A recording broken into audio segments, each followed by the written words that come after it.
Hey everybody, welcome back to the Heavy Debriefings podcast. This is Josh Runquist here, along with the Metal Faerie. And it's great to be back, especially after the past week putting up all 3 episodes that we've recorded so far, going up on YouTube, and especially episode 3 has really caught on with over 100 views, which I did not see coming, but I'm so very thankful if you're checking out the show because of that podcast, or if you're checking it out in podcast form. Absolutely. I'm glad I haven't turned people off yet. I'm glad I haven't turned people off from what should be the Metal Faerie show. But we should have a fun-filled show for you this week. We got some new stuff we'll be premiering here with segment ideas. We got some sad stuff to talk about as well, too. So, it's a good mixture of reality going on here. So let's just get the bad stuff out of the way and talk about something that really hit me very hard and hit you very hard as well. The death of Paul Reubens, a.k.a. the Spleen, in Mystery Men. But no, seriously, of course, Pee Wee Herman passing away from cancer this past week. Definitely super sad. I love Pee Wee's Playhouse growing up, and Pee Wee's Big Adventure was my favorite movie from him. Like, I remember one of my favorite scenes in all movies was in that movie growing up. It was when he was rescuing the animals from the burning pet store, and Twisted Sister was filming their music video in the nearby alley or street or whatever. It was one of my favorite things ever that I'd watch all the time. Every time it was on TV, I'd watch it. I just adored it. And that was my first exposure to Twisted Metal, actually, was hearing Burn in Hell. Oh, nice. Yeah, that was the first time I actually knew who they were. That was the first time I ever saw them. Of course, I didn't grow up with MTV where I lived. Oh, you mean Twisted Sister? You said Twisted Metal. Oh, sorry. Twisted Sister. My apologies, I'm like, D. Snyder and Company. Or something?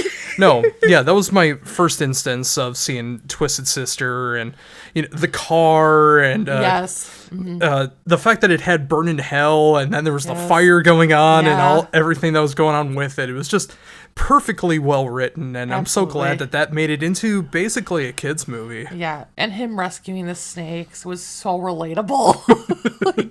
He was so kind-hearted that he wanted to save them because they're living creatures, but at the same time, it scared him so much he just passed out once he got out. Yep, same here. And it also has the single most terrifying scene in all of cinema. For you. For the world. Okay. With 2 syllables that send a chill down everyone of a certain age's spines. Large Marge. And see, I was never that scared of it growing up. But, you're a youngster. Well, see, that's the thing. It's just it's so unexpected. That's true. And that's where, you see, in a horror game, for example, you expect horror things to happen so you're not as scared. Yeah. When you're watching a horror movie, same kind of thing. You expect the unexpected, not just control denied. Expect the unexpected. But when it's in a kid's movie and then all of a sudden it goes into the claymation face from hell, it's scary. And if you're of a certain age, you know exactly what I'm talking about. Of a certain age, I would get that, yeah. But, I mean, overall, from my age, you expect weird things to happen in Pee Wee Herman. I mean, he has talking chairs and flowers and stuff. It's not that crazy. But Big Adventure came out before Pee Wee's Playhouse, so, not that many people might have been aware of that well, at the time. Well, that's true. I don't think I watched it till after, but... But, of course, there was also Big Top Pee Wee, which was nowhere near successful or good. And then... of course, Paul Reubens has done so many other great movies, like I already hinted at, The Spleen and Mystery Men, which might allude into something that we talk about later involving superheroes. I was actually amazed that you enjoy Mystery Men. I didn't think that would have been your kind of thing. Yeah, I definitely went through a phase where I was really into Ben Stiller, so I enjoyed a lot of his comedies. And Janine Garofalo is my girl. I love her. Yet I'll never get you to watch Larry Sanders, ever, even though she's in it. No, probably not. That should be another one for What's Your Problem. But anyways, Pee Wee did make a huge comeback after all the problems that he went through. He was able to bring back Pee-wee for a live stage show and also a Netflix movie that I remember us watching. I don't remember too much about what happened. I remember your man Allseed was the co-star of the movie. Oh, yes. Mm-hmm. And single and ready to mingle now, girls. That's right. And his ex-wife Sophia is single as well, and I'm going to be staying away from that because I find her to be one of the most annoying voices in all of Hollywood. Yeah. But, yeah, I'm still amazed that Paul Rubens was able to deal with all of this in private as, Oof, you know, it's just like everything feels like it's in the camera's eye. Mm-hmm. And the fact that he was able to keep it a secret, no one outside of people who knew him the best would have ever known any of that was going on. And that's pretty miraculous that he didn't want the image of Pee-wee to be tarnished in any way. He didn't want people to feel sorry for him. He just wanted to continue to live the rest of his life. Yeah. I mean, anybody who's gone through cancer, having somebody with cancer in their lives, they know what a hard thing that is to go through. And like, it's terrible thinking about it, but what a strong guy to just kind of take that in his own and, you know, not make it a public thing. Exactly, and it's really something to admire. Of course, he's had a lot of demons in his past, did some things he probably shouldn't have done, and some accusations that turned out not to be true. Mm-hmm. But it's great to see that he was able to keep that magic going for decades upon decades, and the world is a little bit sadder with him gone. Absolutely. So we got some... We're going from sad news to some kind of controversial news. I'm going to let you take the lead on this one. Minnesota's own Lizzo in the news. Yeah, so she came up in the news. Some of her former workers, I think it was dancers, and I don't know if it was like personal assistants and stuff like that as well, but came out with some accusations against her. I won't go into full detail, but some of it was... very, very inappropriate, like making them do inappropriate acts with sex workers. It was also some like harassment type things that were brought against her, and yeah, it's pretty disturbing if you like read into it and stuff. She has come out now, kind of not really giving an answer or any kind of clarity around the situation, but just kind of saying it's not going to bring her down being accused of this stuff. What a bananas response to all of that. Right? If you look into it, you know what I'm talking You'll about. know. But yeah, it's just... It goes to show that anyone can be capable of doing heinous things. Yeah.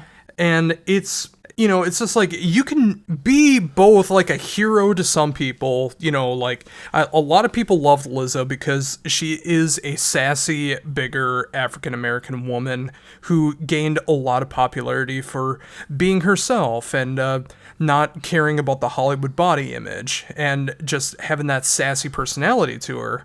But it also shows when you flip the coin, when you look behind the curtain, there can be some terrible things that people are still capable of. So you can't always hold everyone up on a pedestal because that will be a very bad image if it turns out that they have done some very heinous things. Yeah, well, and if all this is true, I mean, I know it's always he said, she said. And as Fred Durst said, yes. It's all about the he said, she said. Exactly. And more people have come out against her since then as well, so it's looking not so good. But if this is true, like, and I've never been a Lizzo fan, but I know a lot of people do look up to her because she has been so body positive, but then in these accusations, like, she's tearing down other people for their body image, so, oof, eek. Oh, definitely. And, you know, it's funny, like, we talk about Paul Rubens in something sad. Mm-hmm. Something very shocking here with Lizzo. Yes. And one thing I'm going to bring up now, because I showed you shortly before we started recording. Yes. Only people of a certain age will even remember this band because their music has been pretty much scrubbed off the earth unless you own the physical albums. Yes. Lead singer and pedophile Eden Watkins of Lost Prophets has been brutally stabbed in prison. And yes. All I can think is I'm amazed it took this long. Oof, yeah. Yeah, I'm not going to go into full details about it, but to rearrange the Big Lebowski quote, 2-year-olds, dude. Yeah, there's You kind of paved your own path with that. Yeah, and, there's a whole argument about, can someone like that be mentally changed for the better? Can they get through those kinds of things? We're not the people to really have the answers on what can be done about that. No. I will say, I just feel bad for everyone that he's ever harmed. I feel bad for his band, who, I don't know if they do anything else in music, but I'm sure that they had to completely change careers after all this came out. I would think so. Just everyone that he's affected over one of the most heinous things that you could think of. Absolutely. So yeah, that's all the great positive news that we got going on right here. And we might as well keep this negativity rolling right here as we go into What's Your Problem? What's your problem? Boo. Yes, it is the Metal Faerie's turn to talk about how things are going to be not up her alley this week. You see, as you may know if you've listened to the show, or if you know me, or if you've listened to the Metal Faerie, we both enjoy the superhero genre. Yes. We're going to be talking about a specific show that we finished up later in the show. Mm-hmm. We both enjoy going to the Marvel movies, although some of them we miss. Yeah. The DC movies we're basically holding off on until James Gunn takes over for obvious reasons. For the most part. Although the Robert Pattinson Batman movie is one of the best Batman movies. I don't care if we're in the minority for that. That is how we feel. Yes. But I'm not entirely sure how much it's really affected the Metal Faerie when she was growing up and when she started getting into all this. But I know my pathway into superheroes was the cartoon animated shows that I grew up with, like Batman the animated series, the X-Men animated series, all the movies that they made behind it. A few years ago, they actually made The Killing Joke rated R, which I never would have thought would be in animated form because I thought it would be too sadistic to be able to show off. But here's the shocking turn of events, record scratch.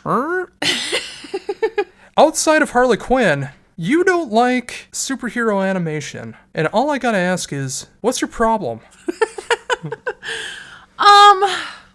So, number one, I will say, I'm kind of picky with my animation styles. And for the most part, like, a lot of the superhero animation styles are just not my bag. I just don't like them. I just don't like them. But one thing that we haven't talked about on the show yet, which Yes. I'm kind of surprised that we haven't talked about, Yeah. we're both avid comic book collectors. Yeah. Especially starting this year, we both really started to get into comics. Yes. And so many of the shows do look like the comic book form. Yeah. So that confuses me. Well, I mean, number one, to point out, we're more comic book collectors than we are readers. At least thus far. Beyond that, though, like, comic books, I can kind of do my own time. I can read it as I want to, and it's, like, I'm not a big reader, I'll just be honest, but, like, when I read them, at least there's pictures. Whereas, like, animated series, like, you just gotta sit down and, like, take it all in, take your poison. Yeah, I just don't, I get what you're saying, but it's still a different media form. It is a different media form, but they can tell the same stories, and some of them Sure. are more hard-hitting than the live-action versions. A show that I would love for you to watch, even though I know you won't, is the show Invincible, which has one of my favorite actors, and one that I know that you enjoy, J.K. Simmons, is Yes. Omni-Man. Yes. It is a brutal superhero show that has so many great shocking moments that if you like Harley Quinn, I think you would really enjoy Invincible. And I might. I would also say growing up, especially, like, whether this was actually the case when you watch them or not, it just seemed like so many of them were geared more towards children. And I know some of the ones as of recently, like you're mentioning, are more adult-oriented, but it's really hard for me to shake that. But that's kind of the idea with, like, the comic books as well, too. I mean, the stereotype is that, the comic books are just for children. Absolutely. And, of course, the deeper stereotype is that they're just for little boys. Yeah. But I think the live-action superheroes have proved that they can be for everybody. Absolutely. But I never really had a conception with the comic books growing up, whereas I did with the TV shows. But don't you think you want to change that conception at all, though? I mean, there's so many... Like, you could learn so much more about Poison Ivy if you watch Batman the Animated Series, for example. I know Poison Ivy is probably your favorite villain? She's up there. She's up there. Well, the easiest on the eyes, I know, for you. Oh, for sure. Well, yeah, I mean, Batman the Animated Series, I mean, it's got the best Joker. Mark Hamill is the best Joker. You can say Heath Ledger, you can say Jack Nicholson, you can say Cesar Romero all you want to. But Mark Hamill is the best Joker. According to you. And, I mean, you can't say that because you haven't seen Mark Hamill as the Joker. I mean, fair. That is fair, but at the same time, we both haven't seen Tommy Wiseau do his full reenactment of the Joker either. So, until that happens, I don't think either of us can say fairly. Although we did get to see that again when we did go to see the Room back in June, where I got pelted with spoons. Yes. I guess that's what I get for sitting close to the front row. Yes. And yes, that is very much true. Yes. But for what we have in the world right now, yes. I think Mark Hamill does the best Joker. He has the best voice for it. And what about He-Man? For that same reason, Mark Hamill is Skeletor. Mm-hmm. And he does a fantastic job as Skeletor. Yeah. But you don't have a problem with He-Man in animated form, even though it's the same idea that it was a little kid's show. And I watched it as a little kid. I loved it. It was my favorite show. So why would it be so absurd to check out Batman or Superman or Spider-Man or X-Men? Well, as a young kid, I wasn't into them, though. But you don't think that you could sit back and enjoy it now? It would be a hard pill to swallow. Now, I understand it from some point of views, like the brand new Superman series that's going on through Cartoon Network. I'm not sure if it's Adult Swim, I can't remember. The new Superman, where it has more of an anime style, which I know you're not into anime, and neither am I. Not at all. I can understand it that way, but a lot of superhero shows don't have that anime look behind it. Right. So again, like I'm still perplexed on all of this. Because I think you really could enjoy it. You could have a deeper look behind the curtain. I mean, do you want the live action Poison Ivy to be Uma Thurman? No. Do you want that to be the representation for her? No, of course not. I mean, of course there is the Harley Quinn version of Yes, Poison there Ivy. is. I think that's Lake Bell who does the voice for that. But, you know, it's just like there could be more appreciation for the characters that you enjoy. Like, I love Bane. I love Bane. I just want my pasta maker. But I also enjoy the original incarnation of Bane from the original Batman series as well, too. Yeah. And, you know, to me, it's like different series of the same characters. Sure. You can enjoy it in the adult animation, you can enjoy the more kid-friendly animation, you can enjoy the live action. I don't see why you have to segregate them. I would be open to maybe trying some of the more adult-oriented ones. I don't know that I could go the kid route at this point, for more kid-oriented shows, for the most part, unless I grew up watching them, it's just not going to be my thing. Well, it is more kid-friendly, but they're not like for babies. You know, I get that. They're for like the younger, the older kids. Right. Not necessarily teenager, but, you know, just that little area in between. And, you know, like I talked about before, The Killing Joke, that was rated R. Yes. Do you remember anything about that, or is that too far gone? No, I completely lost that in my mind. All right, fair enough. Well, I still think Invincible might be something that's up your alley as well, because J.K. Simmons is always been one of my favorite actors. I know you started to appreciate him more because of Whiplash, which is a fantastic movie. Yeah. I mean, he does an amazing character arc throughout the whole thing, and, you know, maybe at some point, I'm not going to push it on you. Yeah. But maybe. Maybe. So, I guess that's your problem. That's my problem.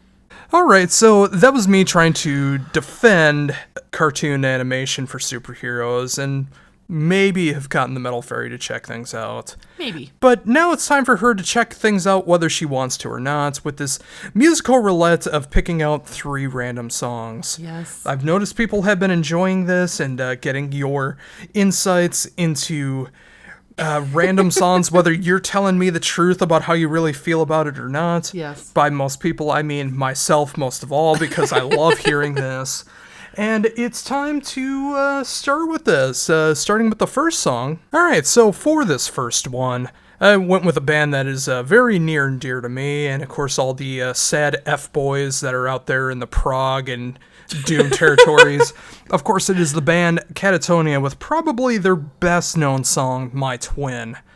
Of course, you've heard me play Catatonia all the time. I've interviewed Catatonia many times since we've been together, but I don't think you've ever actually gone out of your own way to check out Catatonia. No. So, what do you think of particularly probably their best-known song?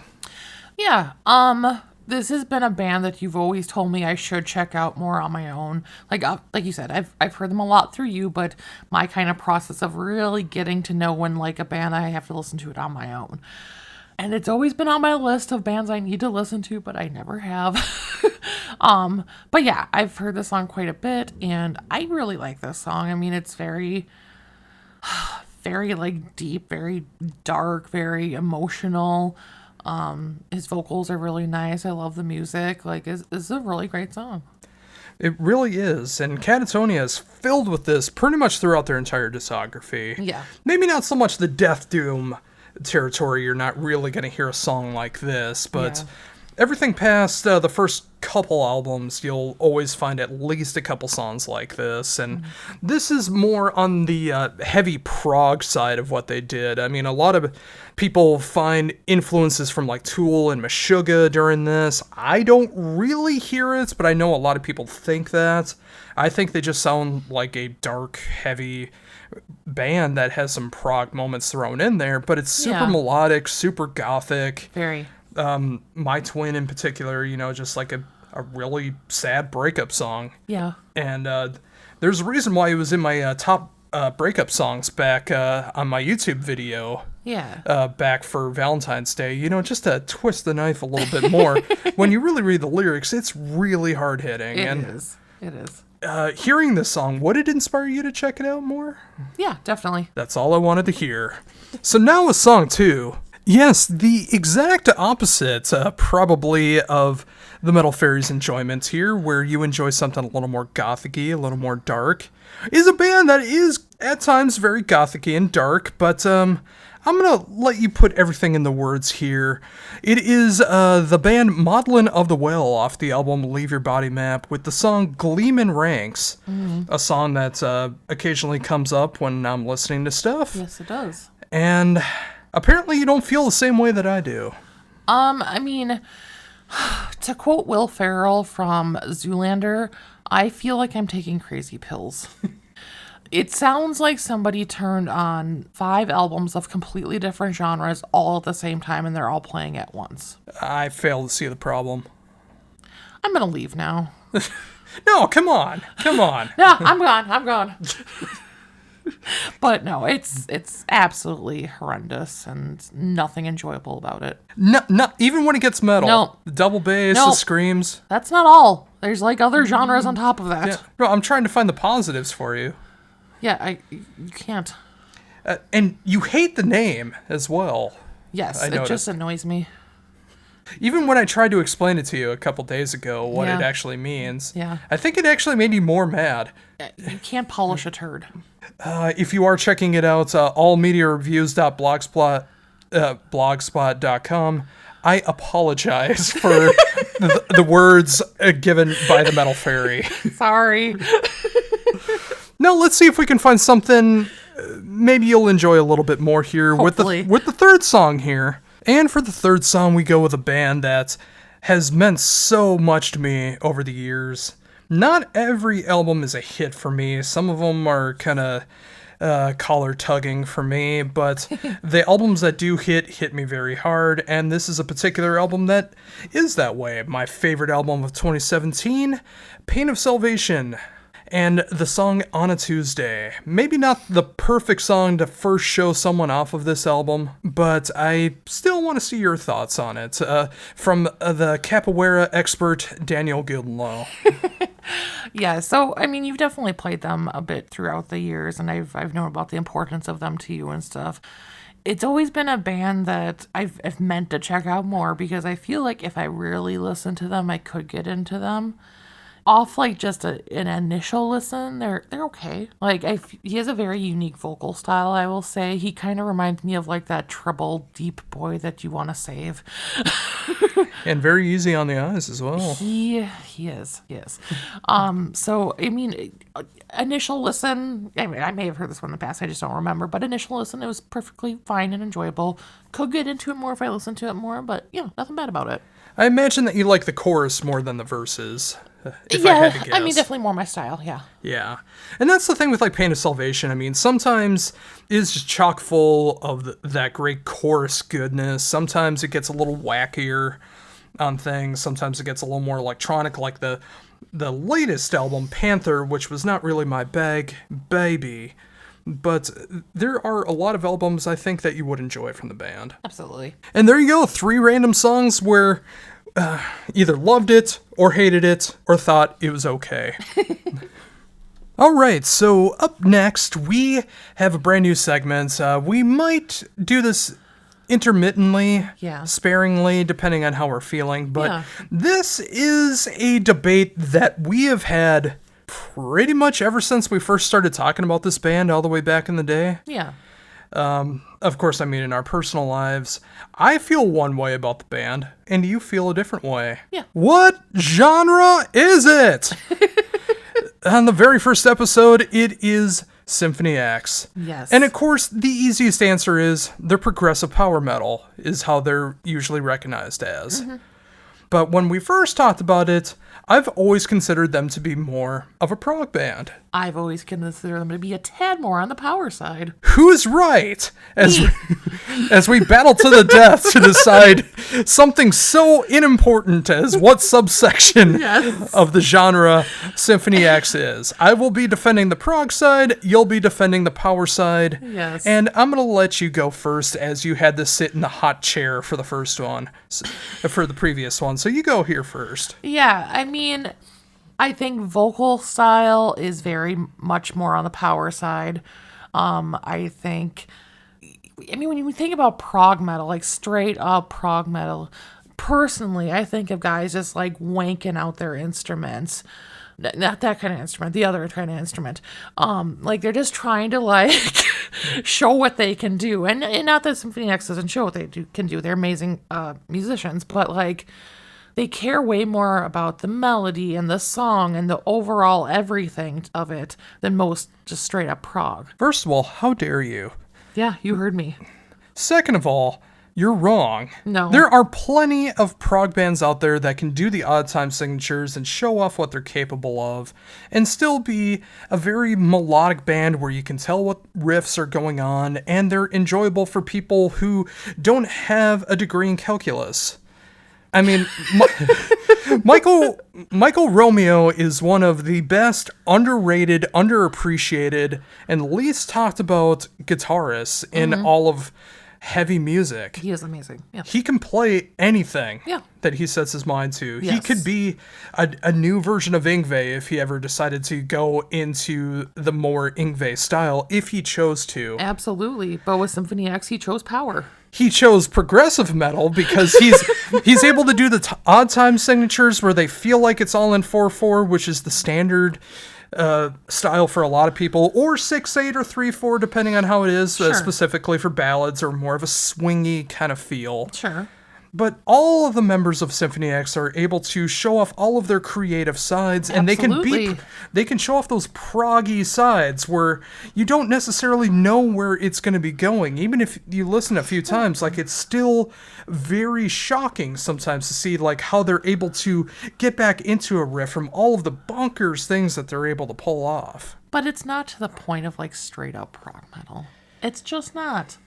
Look, not every prog band is the Van der Graaf generator, Len. I mean, you gotta quit looking at prog that way. I mean... And, well, I guess you're talking about progressive metal, so I guess I should say not every prog band is Haken, to make it a little more updated for you. Because, first of all, I don't even think you've checked out the Van der Graaf generator, so that could be your favorite band for all you know, and you'll never know. You're right, I will never know. But Symphony X, they write big, long epics. The Odyssey is 24 minutes. Yes. It's not a 24-minute power metal song. It is a 24-minute prog epic. It is a 24-minute power prog song. Whoa. We can't say it like that. They have to be one or the other. That's the whole point of this segment. Also, like, I feel like lyrically it's way more power-oriented than prog-oriented. And there is an argument to be made about that, but they also write about a lot of things that prog bands have done. Like when you look at Paradise Lost, there's a lot of overarching ideas and lyrical concepts that are shown throughout different prog metal bands, especially at that time. Like what? Well, I mean, just look at the album cover for an instance. You know, it's about like the rise of machinery, the downfall of mankind. Yeah. A lot of prog bands like Dream Theater explored those same ideas around the same time, like with Systematic Chaos. Sure. But, I mean, power metal talks about, like, the decline of civilizations, too.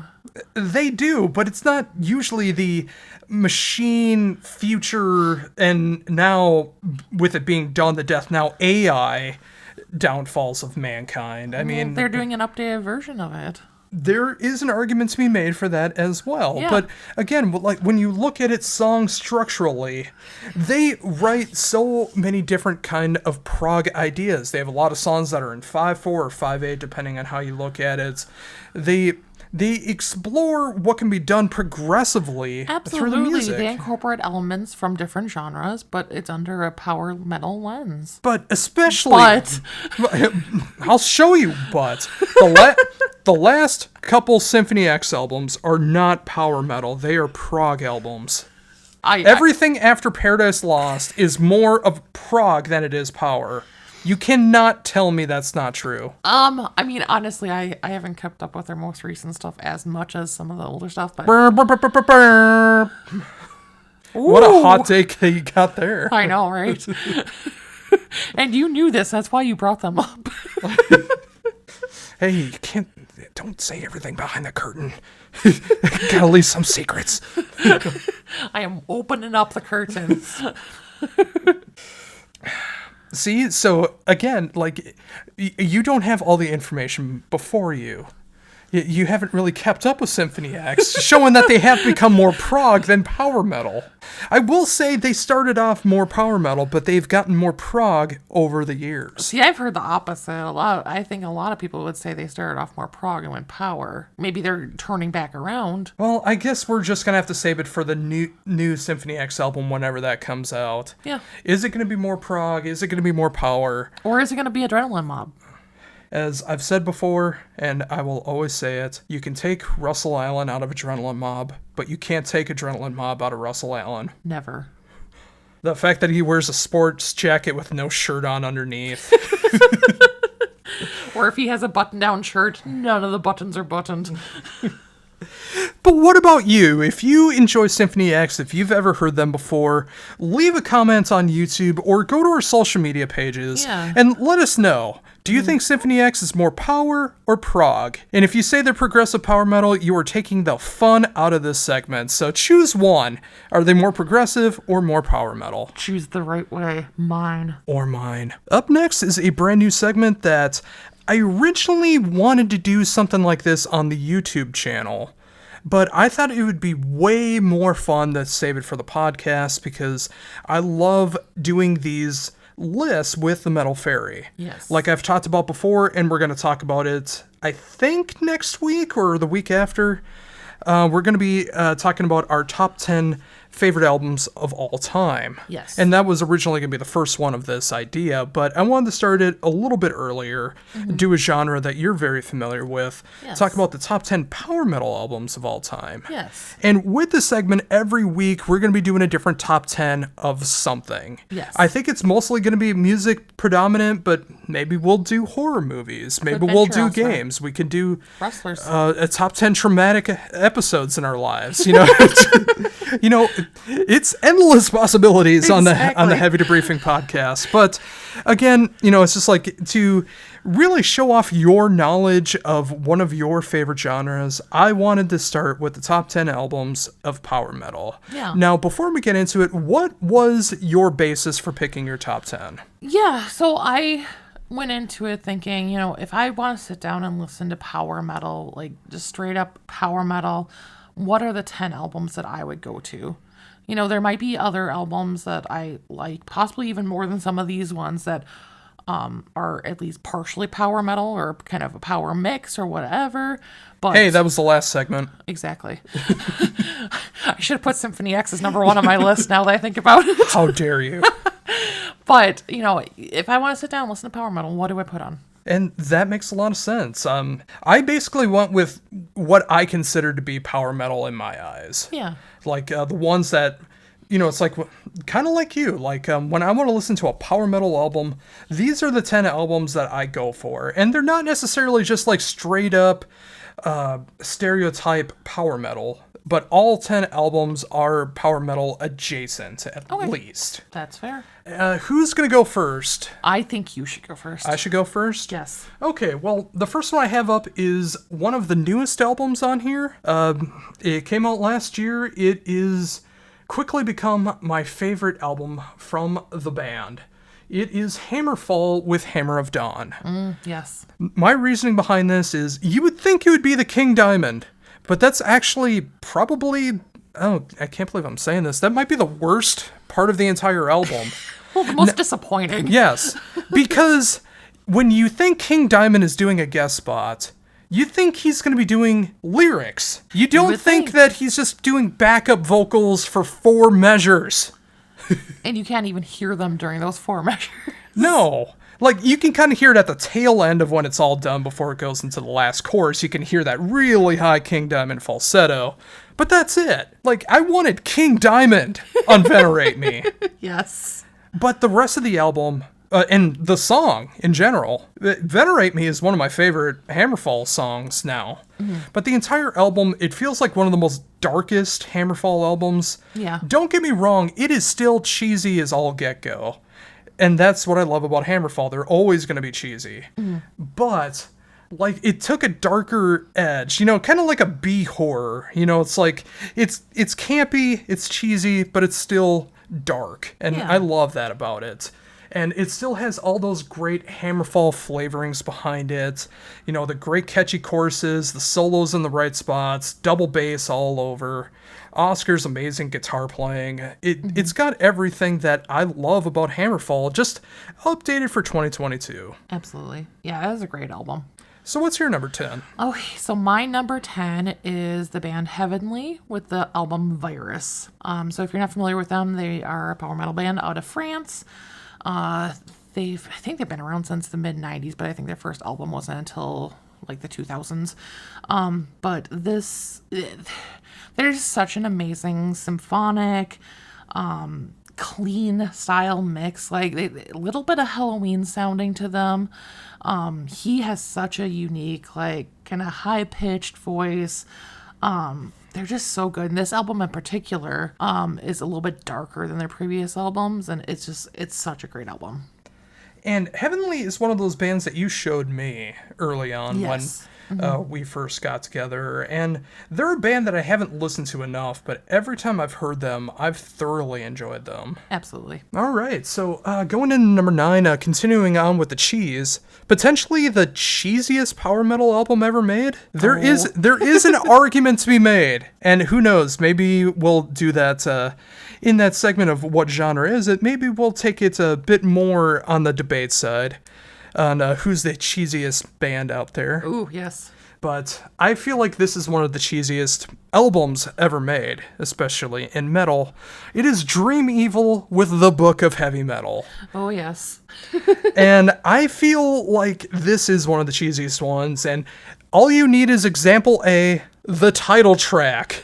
All you need to do is listen to the lyrics and know how full of Velveeta, mozzarella, cheddar. It's got every style of cheese, whether you love it or not. Even the stinky kind. Yes, but sometimes that stinky cheese just hits the right spot. You're ashamed of it, but sometimes it hits the right spot. And it's not just the title track. Every song on here is fun. It has great ballads behind it, the great rockers as well. And it's the album that really put Dream Evil on the map. And while maybe lesser power metal fans really don't know about Dream Evil, maybe they are just more of like the Sabaton or Dragon Force kind of people, maybe they don't know Dream Evil, they should definitely check out Dream Evil. It's one of the best European power metal bands for that cheesy goodness. Yeah, it's a great album. They are definitely up there on the cheese level for sure. But yeah, good choice. Well, thank you. What is your number 9? My number 9 is Falconer with their self-titled debut album, Falconer. Ooh. Yes. I love Falconer. I love Falconer. They're one of the most consistent bands ever. Like, they never put out a clunker. Matthias has one of the most beautiful voices ever. He just has that super well-trained voice. I mean, he does like musical theater on the side, I know. And musically, they're just such a like distinct sound to them. I feel like they're power metal, but they're kind of just more refined, I would say. And this first album is such classic sound for them. It's beautiful. It's beautiful. And if you do check out the like special edition of their album that they have on Spotify now, it has a couple acoustic tracks. Definitely check that out. And that was probably one of your favorite concert moments ever when Yep. we saw Falconer's last ever show. And before I get into what that was, I had the very last in-person interview with Falconer as a whole band, which I still can't believe I got to say that. But what I was going to be saying is during that last show, somewhere near the end, like the middle to the end, they decided to bring out a couple stools and do a couple acoustic songs. And you started tearing up hearing it. Oh, I cried like a little baby. I think we brought this up on a previous episode too, but yeah, one of the songs, Wings of Serenity, that is one of the songs on the album. It's also one of the songs they did live, and check it out. Yeah, it was very moving, and I'm so glad that we got to see that show. But continuing on with this list, at number 8 for me, I have a band that was once considered the greatest power metal band of all time, and in later years has become a power metal adjacent band of all time. Of course, it is the band Sonata Arctica. Ooh. And I went with the album Silence. Okay. Wolf and Raven was my very first Sonata Arctica song. Nice. I love the band. I love this album. It's arguably one of the last great albums from the band, depending on how you look at it.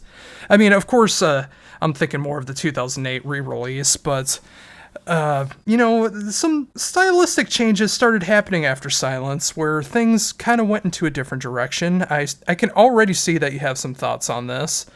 But, like, to me, Silence just has that perfect power metal feel that I'm looking for, where it's not as cheesy as, say, Dream Evil or Hammerfall, but it is very whimsical. It is very filled with a lot of great luxurious lyrics, but it is super fast, heavy metal at times, some great ballads, and, of course, Tony Kakko. Yes, I did that intentionally. Tony Kakko just had some amazing superior vocals on this album. Now, tear me a new one, as I know you want to. So I love this album. I love this album. I love Sonata Art. Well, I loved Sonata Arctica. Their first. We all loved Sonata Arctica. So this is their second album. Their first 4 albums, I would say, are impeccable. Absolutely amazing. After that is when they started changing styles. So not after this one quite yet, but this is a solid choice. Like, Wolf and Raven is one of my favorite songs by them, and this is an amazing album. Yeah. So when are you getting a tattoo of the chorus? I'm still waiting for that. There's a few tattoos I want. That's another segment we get to. What tattoo should the Metal Faerie get?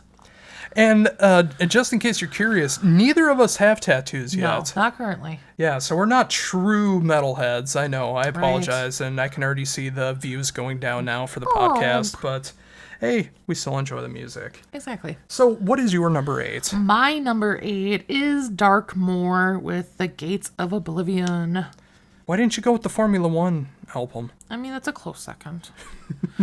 But no, I love Darkmoor. They've kind of changed styles somewhat over time, but The Gates of Oblivion I can't talk about Oblivion, is just, it's one of those, like, full-on fantasy albums. Like, you just get lost in it. They're reading you a story, like a fairy tale story, essentially. Like, it just takes you into a completely different world. super symphonic, just amazing. It just kind of brings a smile to your face. Yeah, and I really enjoy early Darkmoor. Then they made a turn. a Formula One turn. But I really...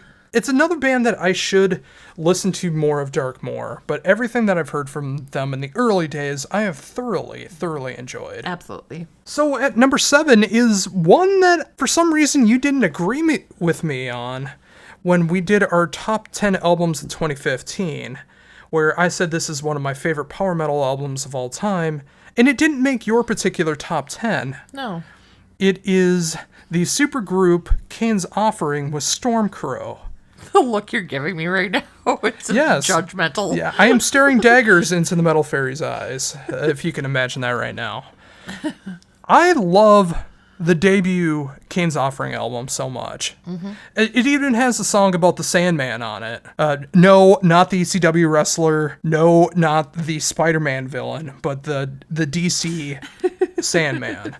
Trust me, if you haven't seen the Netflix show, you should definitely give that a shot. You will cry like a baby. But there's something about Stormcrow that just hits me so much harder. The songs hit me harder. The production is better. The vocals are absolutely captivating to me. It just feels like the band... If this is their last album, I feel like they went on a high note, even though I don't want this to be the last Cain's Offering album. But you just look at everyone that is a part of the band. Everyone is incredible and has masterworks of albums that they've been a part of. So why don't you feel the same way? I don't have anything against it. I like it. I like the first Cain's Offering album more. I absolutely love Timo. I love Yanni. Amazing stuff. But Jens Johansson from Hammerfall. Hammerfall? Is that the name of the band? Hammerfall? Oh, yes. Nothing against it. It just didn't happen to make my top 10.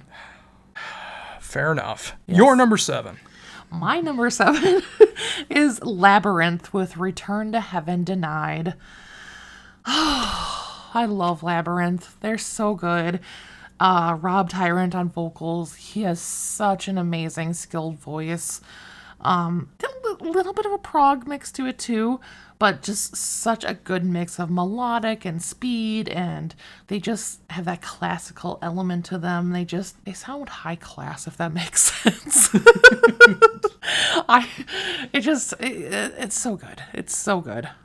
And yes, this is probably the most familiar I am with Labyrinth is this particular album. I think it is because it is your favorite Labyrinth album. Yes. But every song on it just absolutely rules. And I do feel a little sophisticated. It feels like I should have a top hat and cane while I'm listening to it and have a little monocle. You should. Because it is very sophisticated, as you said. And I wish more people knew Labyrinth. I mean, they're a great band. Yes. My number 6 is apparently a repeat band.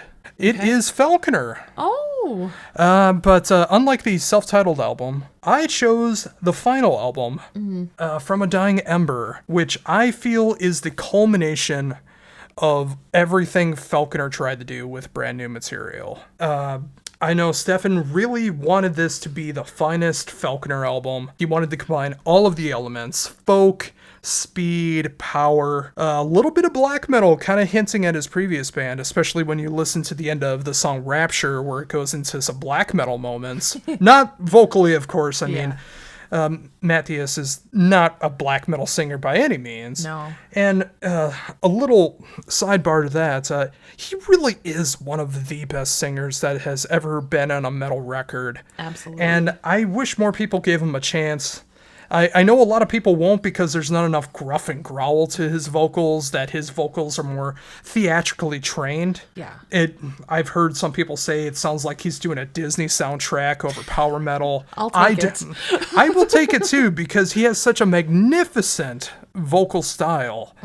And I wish people would appreciate that more. And I think checking out the final album, From a Dying Emperor, is a great way to show that off because, again, it's like updated and brand new material, but it does feel like a best of Falconer in one complete package. Yeah, that is a really great album, and it was definitely a high note for them to end on. So, And I will say before we go on to the next one, if you like Stefan Weinerhall, he has a brand new band that we've talked about on the show, Recite the Cynic. Yes. Which, if you love Falconer, does not sound like Falconer. No. It's a very electronic, heavy metal, synthwave kind of stuff.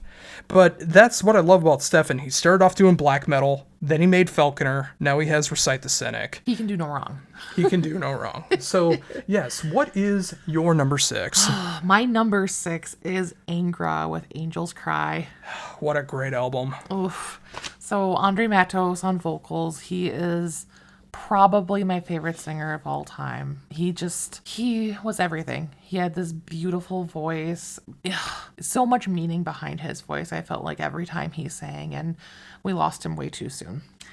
Outside of that, it definitely has a lot of proggy elements to it as well. This is another one. Are they prog or are they power? Yeah. Angra. Yeah. But it's so grand. It's like that perfect mix of symphonic and craziness and everything. And it's a beautiful album. It really is. Those early day Angra albums are absolutely incredible. Absolutely. And even though it wasn't with Andre Mantos, we did see it with Fabio Leone, but the fact that Prog Power, we got to see Holy Land in its entirety, and just hearing one of those early day Angra albums in full was something to behold. Absolutely. So yes, at number 5 has one particular song which I find to be the greatest power metal song ever written. It is from the band Camelot, and it is the album Karma. And of course, the song I'm speaking of is the perfect textbook definition of what power metal is to me. The song Forever. It's got the amazing lyrics, it's got the absolutely impeccable songwriting and musicianship. It has insane double bass behind it. Roy Khan's amazing vocals on it. Like, if someone ever came up to me, which is weird because I spend most of my time at home, but if anyone ever came up to me and asked, hey, what is power metal to you? I would pick out that particular song. But it's not just Forever on this album. There's so many great songs off this album from start to finish. It's incredible to hear. And you can't hear Forever without hearing the intro track into it. It adds so much to it. And when we got to see Camelot, and of course you basically got to drool in front of Tommy Kervik, who sang Ghost Opera right to you as you were taking pictures in the pit. I know. The way that they play Forever live and have the crowd participation and they get everyone into it, it made me love the song even more than I originally did. Absolutely. But every song off of Karma is worth checking out. Absolutely. Move over, Cobra. I'm coming for your man. Even though he quit Seventh Wonder. Yes. But no, this is it's one of my favorite albums. Spoiler, it's not on my list because this is one of those albums where it's power, but I also kind of view it as this kind of symphonic, and it's not like a go-to power metal per se album.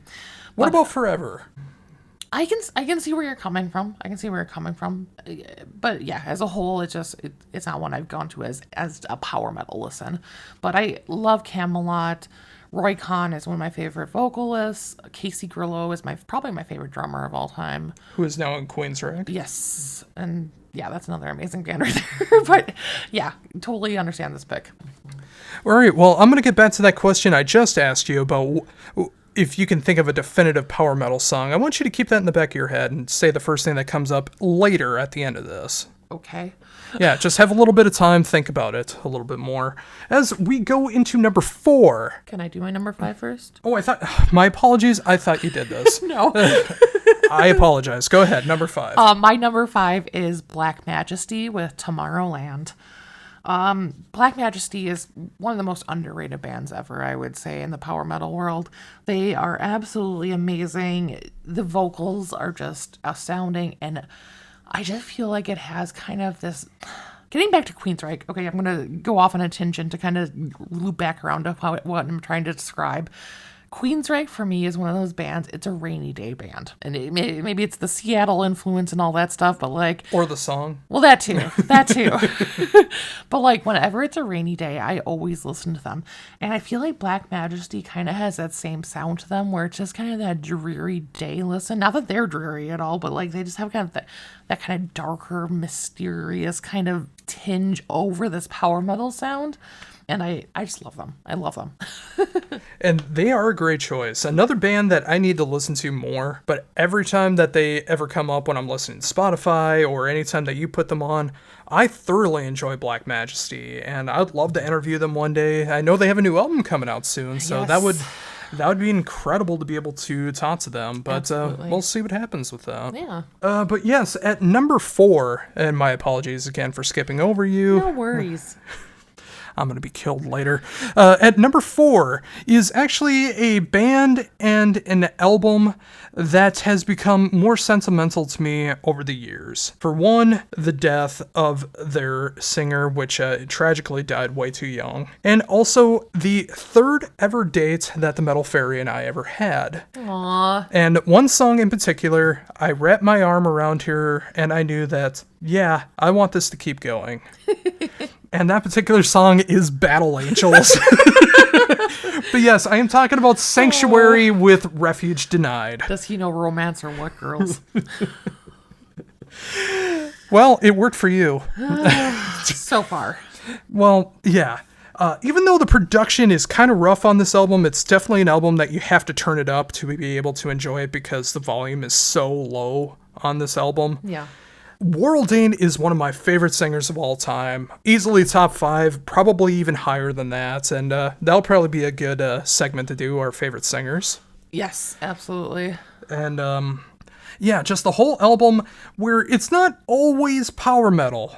It's got thrash, it's got a little bit of prog. They have a cover of White Rabbits in there, which is very psychedelic and weird to hear Warldane do that. Oh. But they are one of the early pioneers of power metal, even if they aren't always considered to be power metal. And I love Sanctuary so very, very much. And that also reminds me that Nevermore would be a great one. Are they power or are they prog? Yeah. But this album means so much to me, and I'm so thankful that you're still with me, even with me wrapping my arm around you during Battle Angels. Yeah, this is a great album, and I think we're so lucky that we were able to see Sanctuary twice. Twice. I actually interviewed Warldane during that second time. Yes, so great choice. Well, thank you very much. What is your number 4? Your Quattro? My number 4 is Stradivarius with Visions. One of the best power metal albums of all time. Absolutely. Love Stradivarius. I love how keyboard driven they are. Jens is just amazing. I thought he was in Hammerfall. No, that's Anders, my dear. No, Hammerfall? Isn't that the name of the band? Hammerfall? If you're not catching on to this, it's an old joke off of That metal show. That metal show. But back to Stradivarius. Timo and Timo. Both Timos are amazing. Like, it's such an amazing album. I concur. And the only reason I did not put Visions on here is because I had a very good feeling it was going to make it on your list. Yeah. And I wanted to make sure that we had some diversity on this because we have a little special thing that we're going to be talking about at the end of this. Yes. Where you can actually enjoy potentially these songs and albums. So that's part of why I didn't pick Visions. But had she not picked it, it would have been in my top 10 for sure. Yes. At number 3 is one of the legends of power metal, speed metal, and particularly on the first couple albums, more thrash metal, Blind Guardian, with one of my favorite albums, Imaginations from the Other Side. This album has meant so much to me. Of course, it is so deep and full of power metal, but it hits folk metal, it hits prog, it hits symphonic moments. And of course, this was my introduction into Hearing Hansi.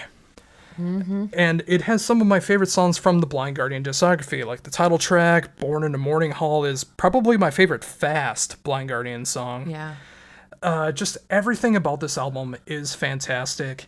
Unfortunately, even though it was the same prog power, Blind Guardian would have played Imaginations from the Other Side, we were so beat from the drop. Yes, we drove from the Midwest to Atlanta. Yes. And we were so dead tired that we did not stick around to see the whole album, which I'll always regret, but I've seen almost every song off Imaginations from the Other Side at this point, so it doesn't hurt as much. And we've both seen Blind Guardian multiple times.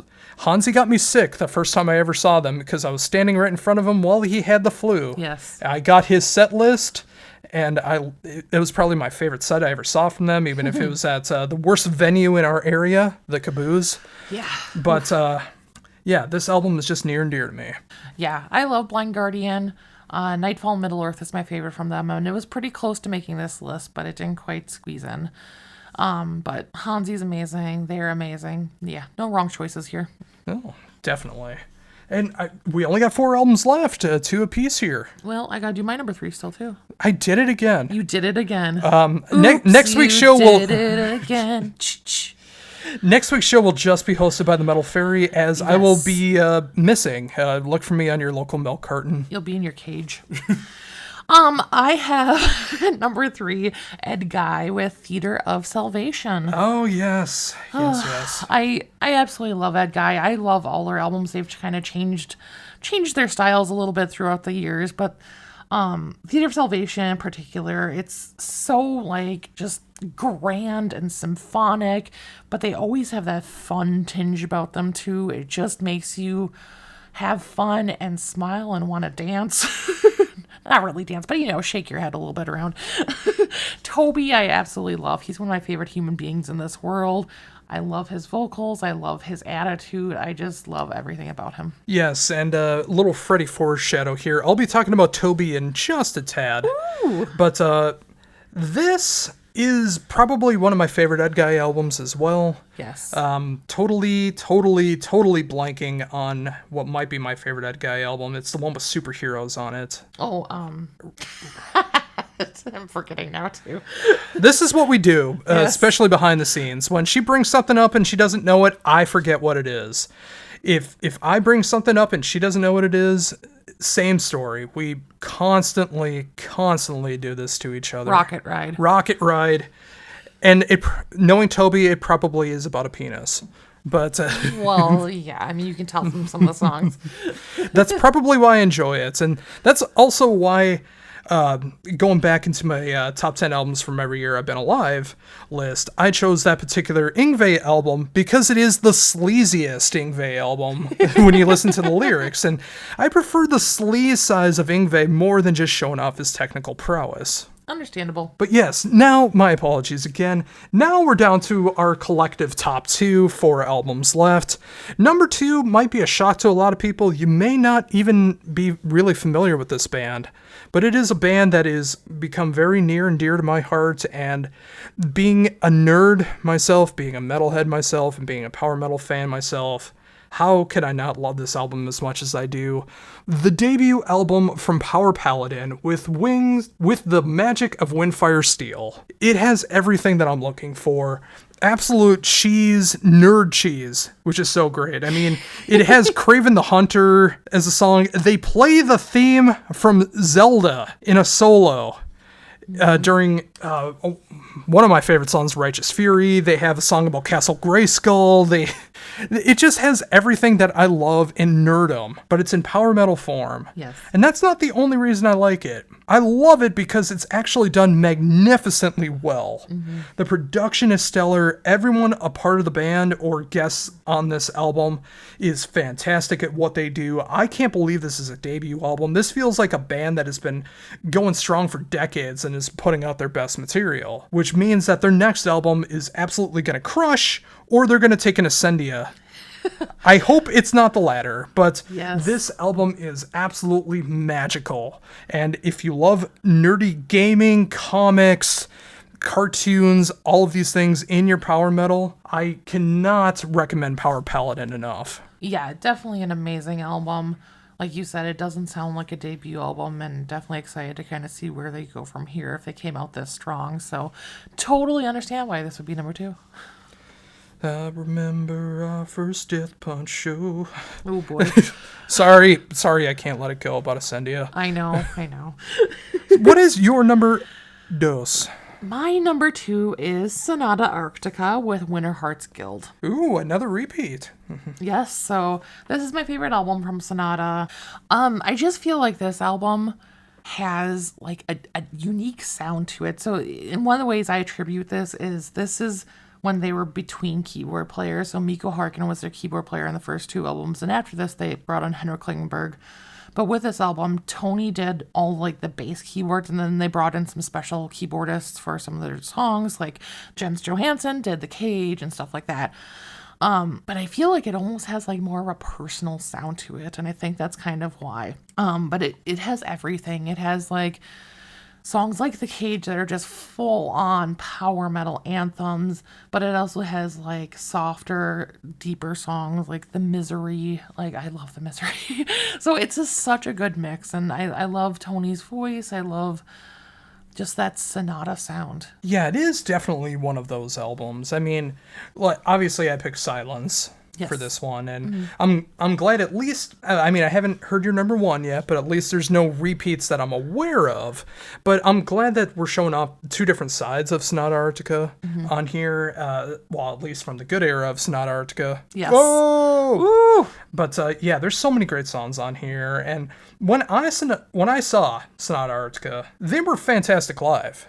I caught a drumstick at the show. But they only played one fast song, only one fast power metal song, and that was The Cage. Yes. And I wish I would have saw more. I don't know why they don't play Wolf and Raven every song. That should be like their Enter Sandman or their Ace of Spades. Like, that should be a mandatory song that they have to play live. I know for a long time they weren't doing that song live at all.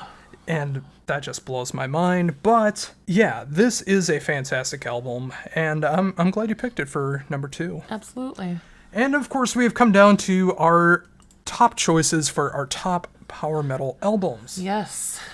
And of course, I had to pick the album that has grown to be not only my favorite power metal album, not only one of my favorite albums from the year it came out, but one of my favorite albums in general, which is a little bit of a Freddie foreshadow into something that we'll be talking about in a couple weeks with our top 10 albums. Sorry to give it away, but it's so nice, I'll talk about it twice. It is Avantasia with their darkest album, Ghost Lights. Every single song is perfection. There is not a down note on any song on here. It is a brilliant all-star cast. The only thing that's missing is the song Mystery of a Blood Red Rose was written with Meatloaf in mind. Yes. But unfortunately, that did not come to be. But Toby does a hell of a Meatloaf impression during the song. Of course, sounding like himself, but you can definitely tell it has Meatloaf vibes behind it. Yes. But there's so many great songs behind it. The title track is one of my favorite fast power metal songs.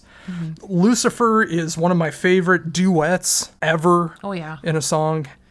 Just there's so many great things about this, and I know one of your favorite Avantasia songs, if not your favorite Avantasia song, is Let the Storm Descend Upon You. Absolutely. Yeah, this is one of my absolute favorite albums as well. That is one of my favorite songs. Like you said, everything about this album is perfection. It's not on my list just because I don't like it is power metal, but there's so much more to it as well. So I don't look to it as like a power metal listen. It's just one of those amazing albums overall. And it's understandable. And again, like, if you can appreciate Jeff Tate, like, him on this album is some of my favorite work he's ever done, including when he was in Queensryche in the early days. Like, he really shines on this album. Dee Snider shines on this album. Sharon Denadel. Like, there's so many people that I could be talking about on this album, but it's just an album experience that I hope more people check out. And it's so strange to me because, like, looking from like Spotify records and stuff like this is one of the lowest ranking Avantasia albums, which I do not understand at all. Not at all. To me, this is their best album, one of the best power metal albums, and just one of my favorite albums of all time. Totally. So, numero uno. What do we got for you? My number one is Symphonia with In Paradisum. Ooh. So this was, if you're not familiar with Symphonia, they were a kind of side project band for Timo Tolkki, formerly of Stradivarius, Andre Matos, who we talked about earlier, formerly of Angra, Shaman, so many bands, Viper. Also Mikko Harkin, which we just talked about, was formerly in Sonata Arctica. He was also in a lot of other projects. He played on a Kane's Offering album. He played on... he was in Mahaida and Wingdom. He played on the first Solution 45 album. Lots of stuff. He's one of my favorite keyboardists.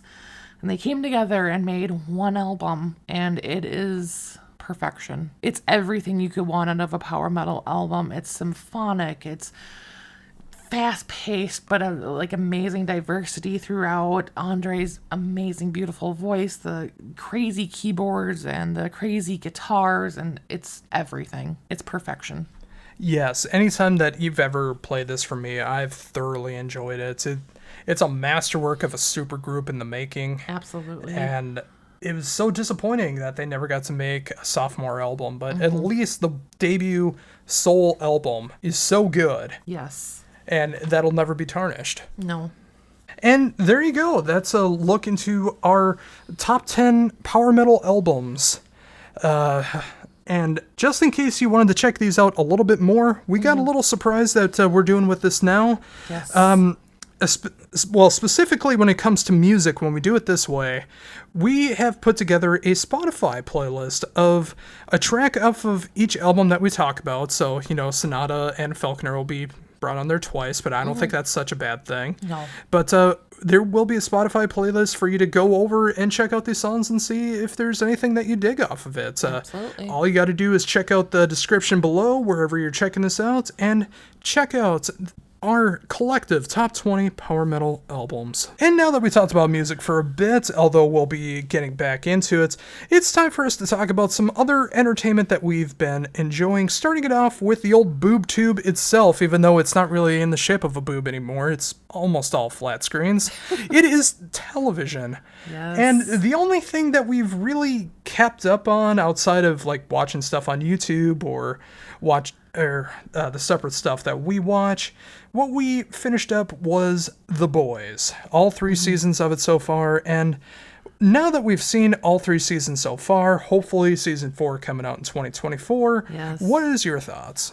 I absolutely love it. It's hilarious, and it just makes fun of everything. It really got more into society this last season. I mean, it did all along, but definitely picks apart the political nature, shall we say, of the world we are living in right now, and it's just hilarious to see their take on it.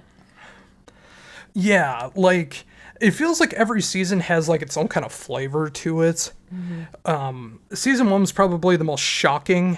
Season 2 probably had the most story development, and the third one is probably the most close to hard-hitting real life that it gets to, with the exception of probably my favorite moments of the entire series so far, Herogasm. Oh, yes. Which is one of the greatest, shocking, jaw-dropping things that you'll ever see when it comes to superheroes. Yes. And I definitely want to pick up that comic series at some point if it's at a reasonable price. That is a side story to The Boys, as I've looked into, but I'm glad they included it for the full show. Yeah, Herogasm, you can kind of guess what it's about from the name. Yeah. But I thoroughly enjoyed the show. The way that Homelander basically becomes Trump throughout season 3 is something that is just fantastic. And it has me so scared for what season 4 has in store.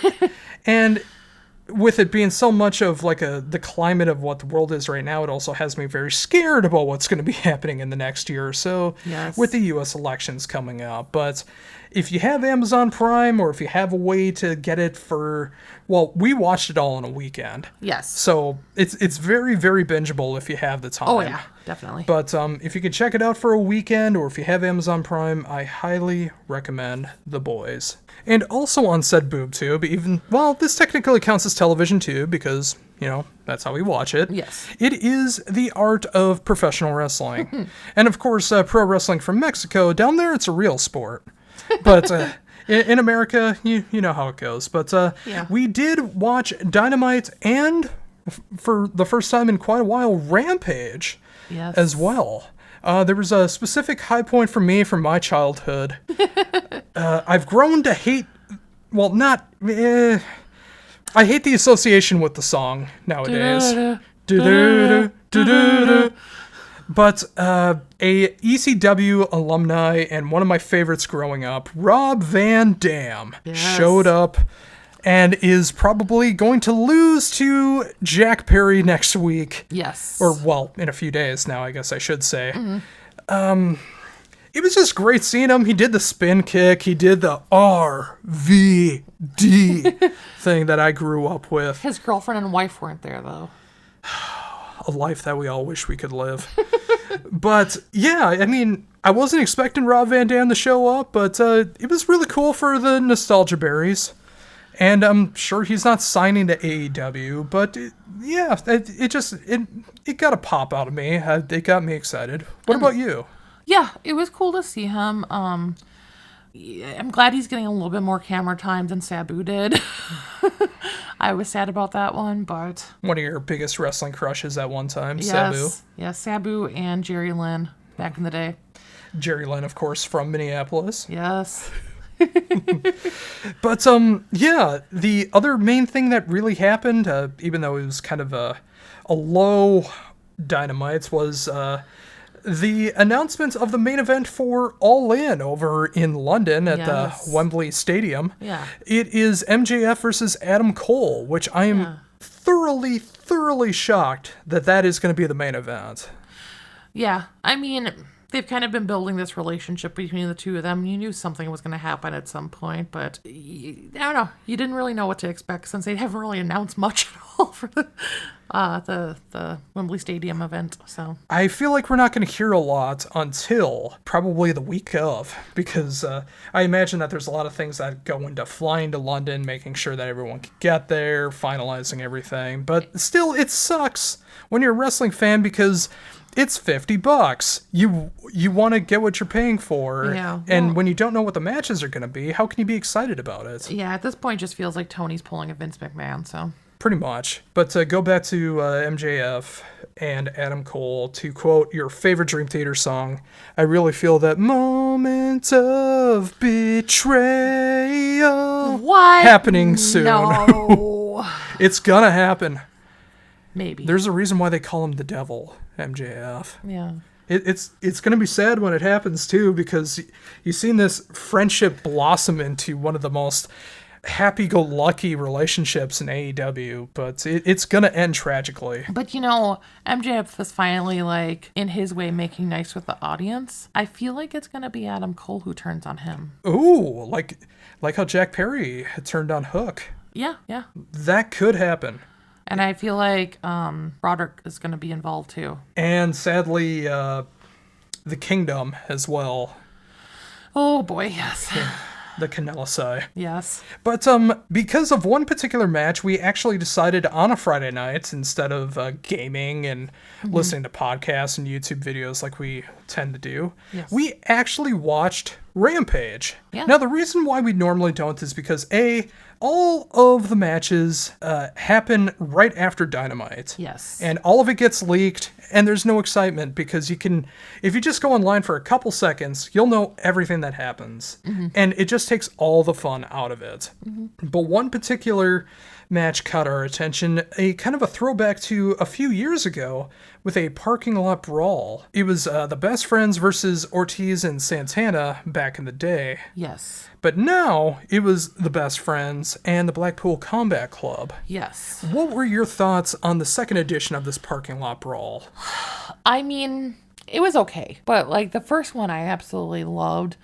This one, It just, like, number one, like we talked about, it should have been a 3 versus 3 to begin with, because Orange Cassidy and Wheeler Yuta kind of came in later, but they should have just been involved from the beginning.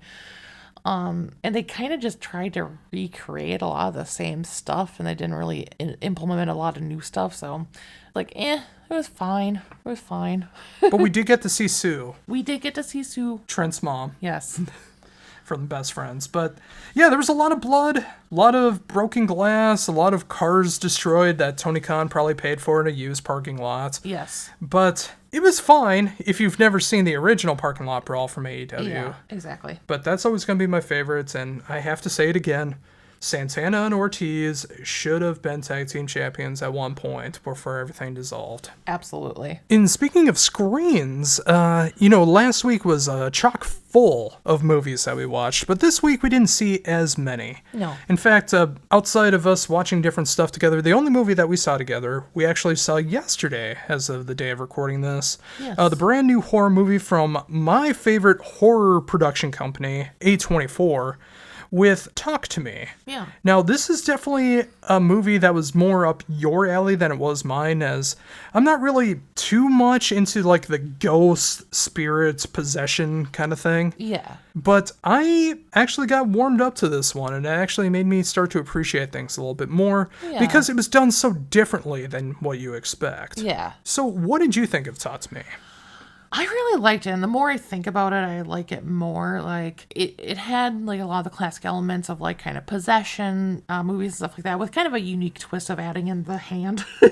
But it also brought in a kind of a deeper side of kind of experiencing loss, especially as a teenager, experiencing the loss of a parent, and kind of what that can do to you, and the kind of state of mind that can put you in to just not be yourself.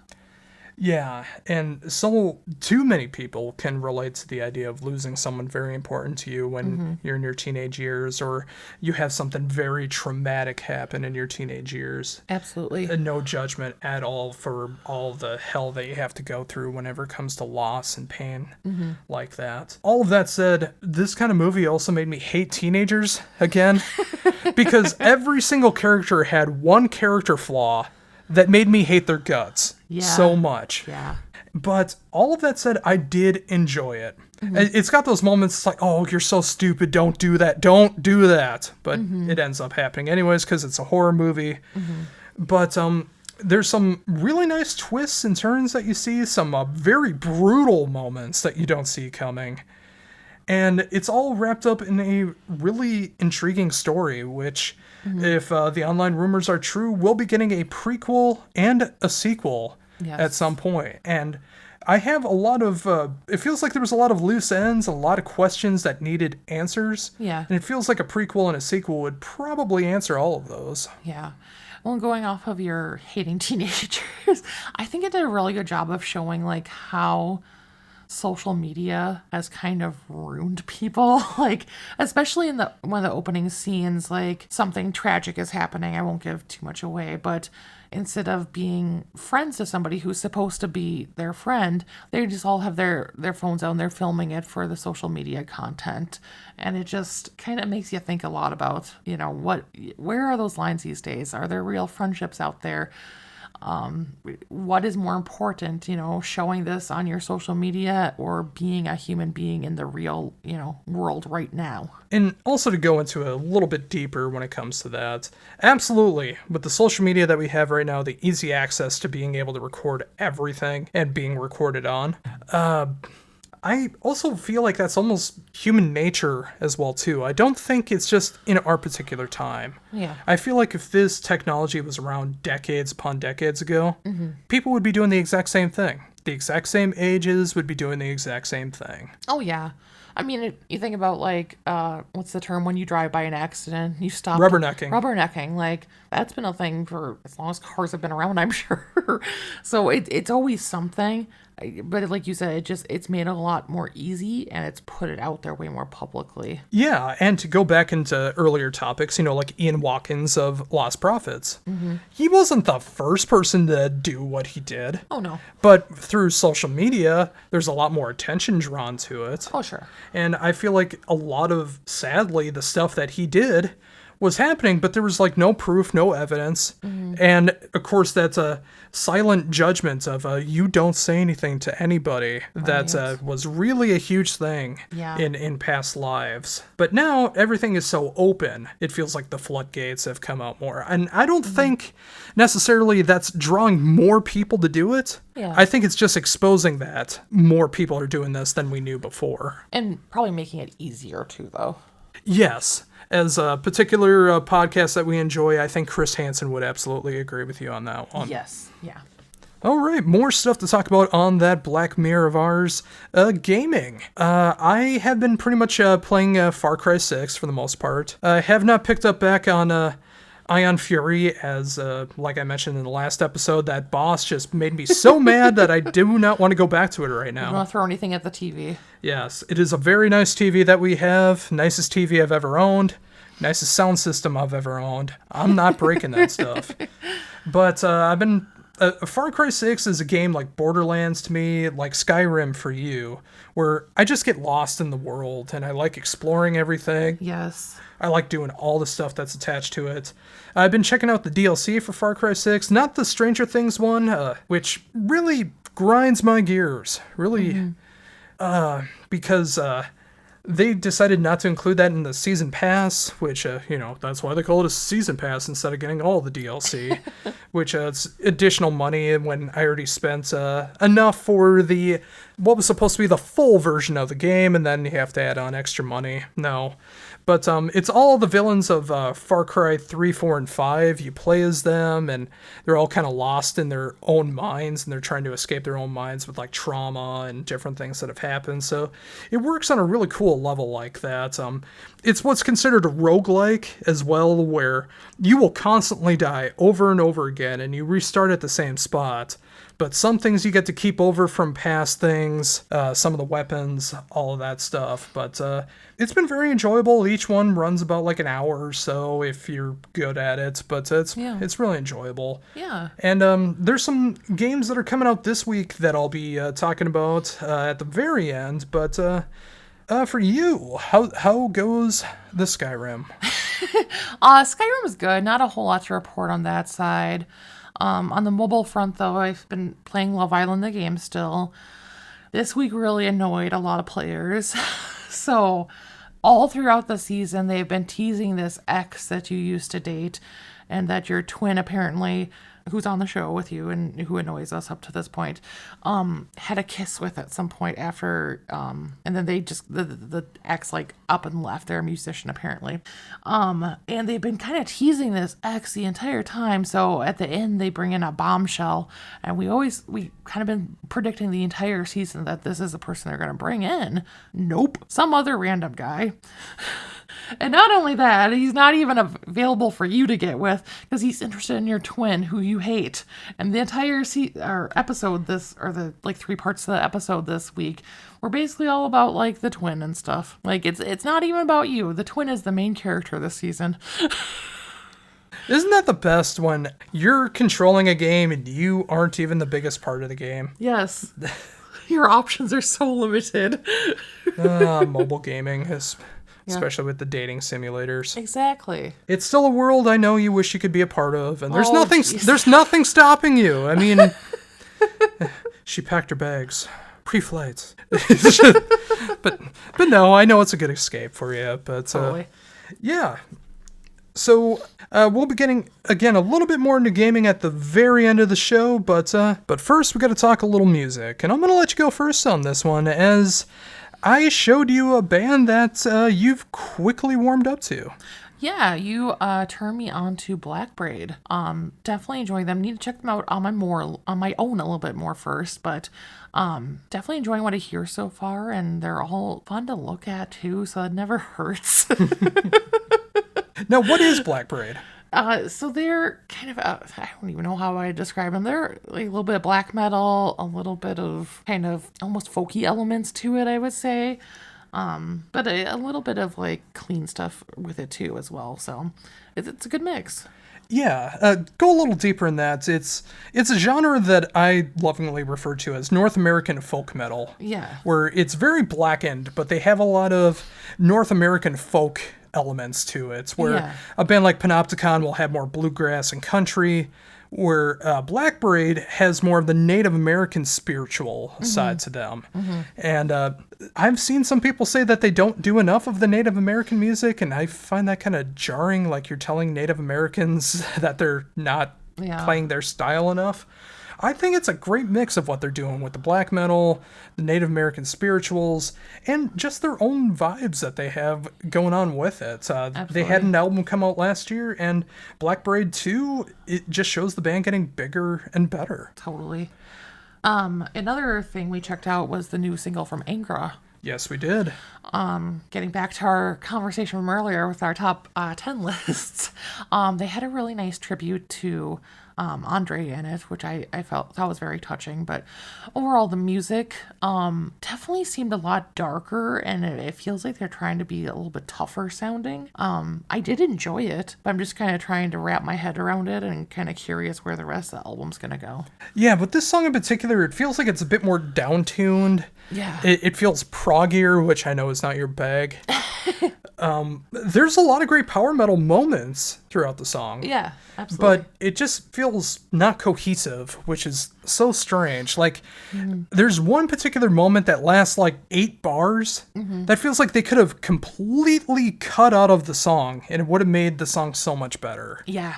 Which is very, very strange to me that Angra would do such a thing like that. But I'm still optimistic. It's been a few years since the last Angra album, and I'm still going to have some high spirits behind it. Definitely. I don't think it's going to be as disappointing as other albums I've looked forward to in the past. That is true. And then I also checked out, there's a new single from Twin Temple.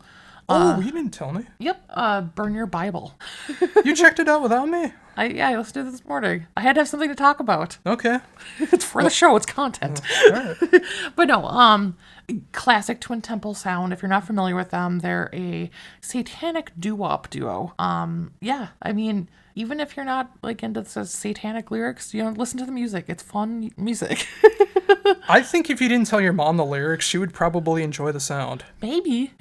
Yeah. I mean, it's a unique sound. She has a great voice, totally fitting for that style, and yeah. And they are soon to be going on tour with Behemoth as well. And they toured with Iron Maiden? Oh, no. My apologies. I got all this wrong. They're going to be going on tour with Danzig. Okay. And they opened for Ghost a year or two ago. They did Behemoth last year. Yeah, they've been really getting around with a lot of bands. Yes. Not Maiden. Within Temptation toured with Maiden last year. I thought, for some reason, I thought it was them, but never mind. Yeah. We don't always have our facts straight. We apologize. Yes, we're human. Yes, we're a podcast, not a news show, even though we talk about the news. But also, in speaking of touring and Black Parade, they're going to be coming to town. Yes. They're going to be opening for Wolves in the Throne Room, along with Garia and Hoaxed. Yes. And in a shocking turn of events, this might be a show we go to. Maybe. For so many reasons, both worldwide and personal. We have not gone to any show in almost 4 years. Yes. And we were going to go see Hammerfall and, of course, Halloween a couple months back, but for so many various reasons, we decided not to go. This show is at a much smaller venue with, I only can imagine, a smaller crowd. Yeah. And they actually have seats. So we might feel a little more comfortable going to this one. Yeah, they also have like kind of a bar restaurant area right by it. So if we need to escape from people, we can for a little while. And, of course, the Metal Faerie will probably be throwing her bra at Black Parade. Yes, I will be, so look out for that. Now, will I be in shame or encouraging her? The only way to find out is October 1st at the Amsterdam Bar and Hall. But we're still deciding if we're going to go to that. But yeah. I think it might be a good one to go off on because, Possibly. As I've said before, I don't want the last show that we ever see to be Demons and Wizards. Yes. For obvious reasons. Yeah. And finally, to wrap things up and just checking things out, we're over an hour and a half now. I'm glad that we can talk this long without getting sick of each other. Exactly. But there's some stuff coming up that both of us are going to hopefully enjoy, or at least stuff that we're looking forward to. I'll have you go first on this one. So I just have one thing on my end, but the new King Cobra album is coming out this week on the 11th. So definitely looking forward to checking that out, see what they're all about this day and age. It's so great to see Carmine Appice go from his fight with Nikki Sixx that happened a few months ago and actually come out the other side with a new album. Yes. I actually got to interview Carmine several years ago. That was a real treat as a, say, in transition drummer for myself. I currently don't have a place to play right now, but maybe one day in the future I'll be able to play again. Mm-hmm. But getting to talk to one of the greats, that was pretty cool. Absolutely. And a couple of things for me, just gaming related, both coming out on Friday. The first is WrestleQuest. It is a wrestling RPG that looks like that classic Nintendo style. It does have the turn-based action, which I know is kind of jeering for some people, and some people that's the only way they love to play. I'm very intrigued by it, by all the people that's a part of it, from Andre the Giant to Macho Man Randy Savage to Dave Meltzer is going to be a part of this game. So I'm very curious about it. Definitely. But probably even bigger for me, it is free DLC coming out on Friday, Broforce Forever. Oh, man. One of my favorite left or right shooters of all time. Broforce is finally getting some free DLC with some brand new characters and levels and storylines. I thought it was the sequel to Broforce, which it's still possible there could be a Broforce 2. Yes. But this is free DLC that's coming to the game, and I can't wait for Friday. Potato chip. Abraham Lincoln. But if you've never heard of Broforce, it's basically one cheesy 80s action movie, and every character is based off a 80s to 2000s action hero, but they incorporate bro in some way. Yes. Like Rambo is Rambro. And it's hilarious animations of them. Yes, like the explosions are insane, the blood and the guts that happen in the pixelated style. It looks like a Nintendo game, but it is so much fun, and I can't wait for that on Friday. Absolutely. And with that in mind, I think that's a good spot to wrap things up, and thank you very much for checking out episode 4 of the Heavy Debriefings podcast. If you enjoyed what you heard, make sure to let us know on social media, of course on Facebook, Instagram, Threads, and YouTube, all at Heavy Debriefings. And if you really enjoy the show, make sure to tell us whether Symphony X is more of a prog band or a power metal band. Don't think I forgot about that. And if you liked our top 10s, make sure to check out the Spotify. Yes, it'll be featuring a song off of each album that we talked about. Mm-hmm. And of course, the link will be in the description, no matter where you check this out. Also coming up for Heavy Debriefings, today, as you're potentially checking this out, I have my interview with Marzio of Cataclysm to talk about the brand new album Goliath coming out this Friday as well. So I'll be listening to Cataclysm as I'm playing Broforce. That'll be fun to do. And the day after, I'll be having the top 10 albums of 2021. Ooh. We're almost done with the whole series. Yes. Where next week, not only my birthday, but will be the top 10 albums of 2022. And then after that, we will be discussing our collective top 20 albums between the both of us for the years of 88 through 22. Absolutely. And for the Metal Faerie, this is Josh Runquist for the Heavy Debriefings podcast saying, see ya.